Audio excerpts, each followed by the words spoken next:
সরকার আবারও জাতীয় দলে ডাক পেলেন। এ নিয়ে কতবার তাকে দল থেকে বাদ দেওয়া হলো আর তিনি কতবারই বা এলেন তা হয়তো নিজেও ভুলে গেছেন। ওয়েস্ট ইন্ডিজের বিপক্ষে 3 ম্যাচের ওয়ানডে সিরিজের জন্য তাকে নেওয়া হয়েছে। স্কোয়াডে লিটন নেই, অভিজ্ঞতায় সৌম্য সরকারই এগিয়ে, তাই তাকেই নেওয়া হয়েছে। এছাড়া প্রথমবার ওয়ানডে দলে ডাক পেয়েছেন মাহিদুল ইসলাম অঙ্কন। এক টেস্ট খেলা মাহিদুলকে নিয়ে 2027 ওয়ানডে বিশ্বকাপ পর্যন্ত স্বপ্ন দেখছেন নির্বাচকরা। তাকে পর্যায়ক্রমে তৈরি করা হবে বলেও জানালেন প্রধান নির্বাচক গাজী আশরাফ হোসেন লিপু। আফগানিস্তানের বিপক্ষে টি-20 সিরিজ খেলতে সৌম্যের যাওয়ার কথা ছিল সংযুক্ত আরব আমিরাতে, যেতে পারেননি ভিসা জটিলতায়। খেলেছেন জাতীয় ক্রিকেট লিগ টি-20তে, যেখানে ফাইনাল ম্যাচে চরম বাজে ব্যাটিংয়ে রান করেছেন 22 বলে 8।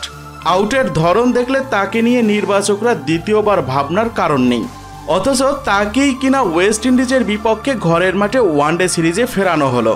কারণ জানাতে গিয়ে গাজী আশরাফ হোসেন লিপু বলেছেন, সাইফ হাসান তার কাজটা করে দিচ্ছে, তাকে আরও একটু বেটার করতে হবে, তার ইনিংসটা লম্বা করতে হবে। তার পাশাপাশি আমরা সেই জায়গাতে আপনারা দেখছেন সৌম্য সরকারকে ফেরত নিয়ে এসেছি।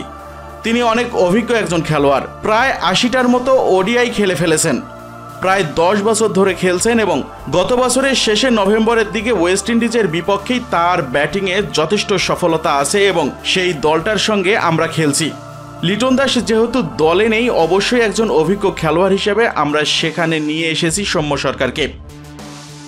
নভেম্বরে ওয়েস্ট ইন্ডিজের বিপক্ষে একটি 73 রানের ইনিংস খেলেছিলেন সৌম্য সরকার। এরপর এই বছর এক ওয়ানডেতে দুবাইয়ে ভারতের বিপক্ষে 0 রানে আউট হন।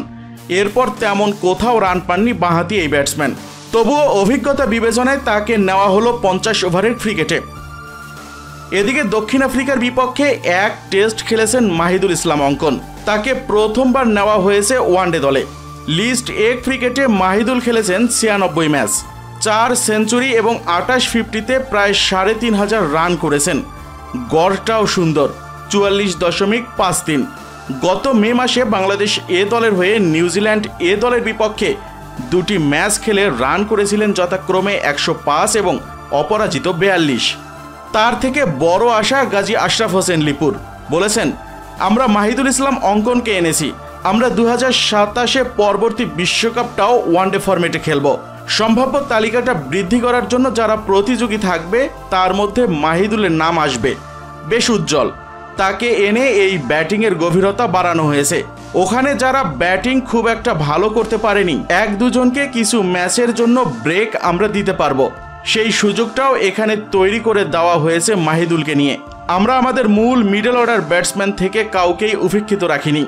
কিন্তু দর্শক মণ্ডলী, আপনাদের কাছ থেকে জানতে চাইব মাহিদুল ইসলাম অঙ্কনকে নিয়ে আপনাদের মতামত কি, জানিয়ে দিন ইউটিউব চ্যানেল মিক্সার ওয়ার্ল্ডকে। আপনাদের মতামতটি জানাতে ভিডিওটির নিচে কমেন্ট বক্সে কমেন্ট করুন।